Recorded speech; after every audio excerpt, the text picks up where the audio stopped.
කැමතිම Facebook video එක ඔයාගේ Apple හරි Android හරි මේ ඕනම ෆෝන් එකකින් එහෙම නැත්නම් කම්පියුටර් එකකින් හරි ලැප් එකකින් හරි ඩවුන්ලෝඩ් කරගමු. ඉතින් යනවා මගේ ෆෝන් එකේ මගේ Facebook ඇප්ලිකේෂන් එකට. ඉතින් ඔයාලත් ගිහිල්ලා ඔයාලා ඩවුන්ලෝඩ් කරන්න ඕනේ වීඩියෝ එක මෙතනට ගන්න ඕනේ. ඉතින් මම මෙතනදී එක්සැම්පල් එකක් විදිහට වීඩියෝ එකක් මෙතනට ගන්නවා. හරි.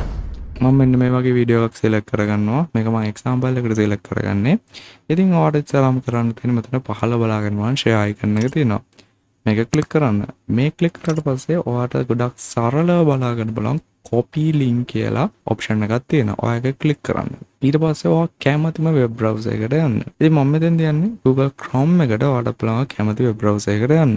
හරි. ඊට පස්සේ ඔයා වෙබ් බ්‍රවුසර් එකේ සර්ච් එකක් දෙන්න save from net කියලා. ඊට පස්සේ ඔයා මෙන්න මේ වගේ වෙබ්සයිට් එකකට අරන් එයි.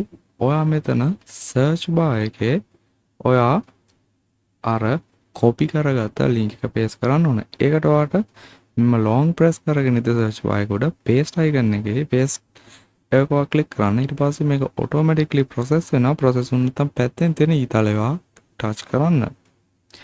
ඊට පස්සේ මෙන්න මේ විදිහට වීඩියෝ එකේ thumbnail එක පෙන්නනවා. පහලින් තියෙනවා ඔයාට මේකේ quality එක select කරගන්න option එක. ඉතින් ඔයා මේකෙන් ඔයා කැමතිම quality එක select කරලා download button එක දෙන්න.